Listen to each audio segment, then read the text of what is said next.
네, 안녕하세요. 양원석의 복지생각 양원석입니다. 안녕하세요, 여러분. 복지마블TV의 양스텔라입니다. 반갑습니다.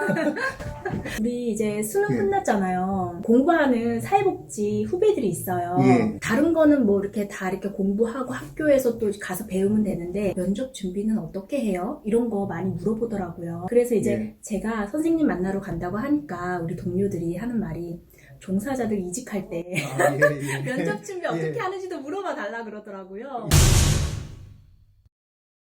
그게 정답이 없는 문제라서 어떻게 풀면 될까요? 예. 면접 준비를 할 때 제가 얘기해 줄 수 있는 부분들은 생각하고 있는 그런 예. 기관이 있다면 그 기관에 맞는 인재상을 갖춰라. 이제 이 정도 이제 얘기를 했었어요. 일하고 싶은 기관이 있다면 미리 준비하여 그 기관에 필요로 하는 인재상에 알맞게 준비하며 도전해 보시기 바랍니다. 그 인재상에 맞게 어떻게 그러면 예. 준비할 수 있을까? 일단 학생분들 중에서 네. 나중에 사회복지기관으로 네, 네. 오시려고 하시는 분 같은 경우에는 맨 처음에 기관을 선정하실 때 나하고 맞아야 돼요. 내가 가고 싶은 곳이라고 하는 것의 의미 안에는 나하고 맞고 내가 거기 가서 일할 때 내가 거기서 맡게 되는 일이 내 성장, 내 인생의 방향 이거랑 맞아야 되거든요. 그래서 그런 부분들을 찾는 것이 일단 우선이 되겠죠. 그런데 그러려면 사실은 면접이라고 하는 건 두 가지예요. 기관이 대부분 구직자를 면접 보잖아요. 기관은 면접을 보고 우리는 거기에 응하는 것 같은 그런 느낌을 받으실 텐데 그렇게 구하시면 저는 안 된다고 생각해요. 기관이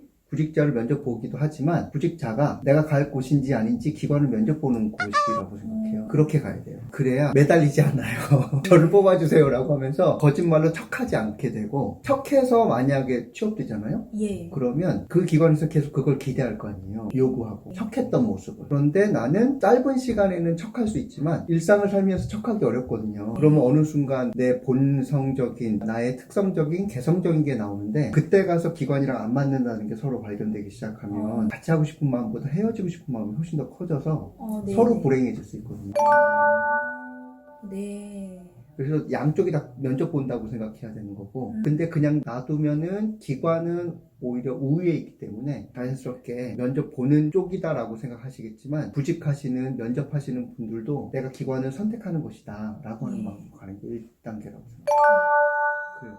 근데 이렇게 말씀드리면 많은 경우에 근데 그쪽은 갑이고 이쪽은 을인데 어떻게 내가 면접을 보냐, 내가 만약에 기관을 면접 보는 것 같은 느낌도 받으면 그쪽에서 나 안 뽑아주면 어떡하냐 이 고민들을 많이 하시더라고요. 네네. 현실적으로 생각해 보면 좋겠는 게 내가 갈 수 있는 복지기관이요 전국에 엄청 많거든요. 그런데 나를 뽑아줄 수 있는 곳이 몇 군데면 되느냐 하면 한 군데면 돼요.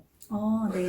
하나면 돼요. 네. 그 많은 기관 중에 네. 한 군데만 날 뽑으면 되거든요. 오히려 두 군데 막 세 군데 100군데가 와달라고 막 얘기하면 곤란해져요. 내가 좀 독특한 사람이다 해도 전국에 있는 사회복지기관 중에서 몇 군데만 독특하면 돼요. 그쪽도 한 군데만 독특하면 되거든요. 네. 그럼 날 뽑아줄 거예요. 척하는 것보다 나의 본성적인 걸 드러내는데 그 특성을 장점으로 봐줄 만한 기관이 한 군데만 있으면 되는 거예요. 여기가 나 안 뽑아줬다 그러면은 좌절할 게 아니라 나랑 안 맞네? 나도 갈 생각 없었어 하면 되죠. 면접 볼 때 안 맞았을 거니까. 네네. 여러분들 자신감이 생기겠어요. 이제 어떤 분이 영상에 댓글을 남겼는데 원래는 다른 쪽에서 종사를 하시다가 사회복지 쪽으로 뜻이 생겼다. 네. 그래서 이제 이 길로 가려고 하는데 교회에서 사람이 아이부터 어르신 장이 다 이제 다시 받는다. 그런데 지금 취업을 했을 때 우선 경험이 중요한 거 아무나 갈까요? 이렇게 써가지고 들어가서 경험을 쌓는 게 좋을까요?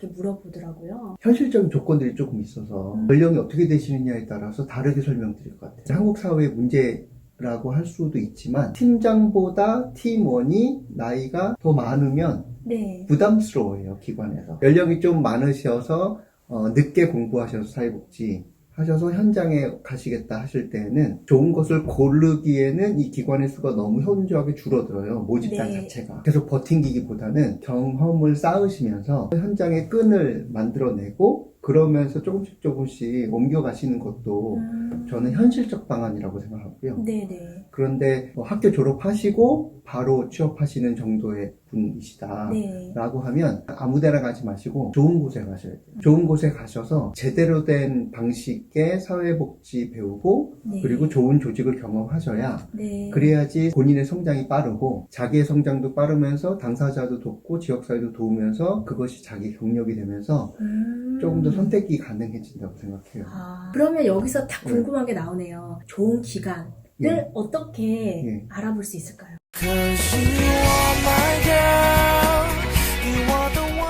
좋은 기관을 알아보려면 제 마음을 뜯어지는. 나한테 맞는 곳에 가서 그렇죠. 예, 예. 자기 자신을 아는 게 가장 그렇죠. 중요해요. 너무 중요하죠. 기관 실무자 먼저. 기관이 그렇게 이성적이고 체계적으로 사람 뽑지 않는다. 팩트입니다. 진짜 좋은 분 만났다는 생각이 좀 들어요. 너무 좋네요.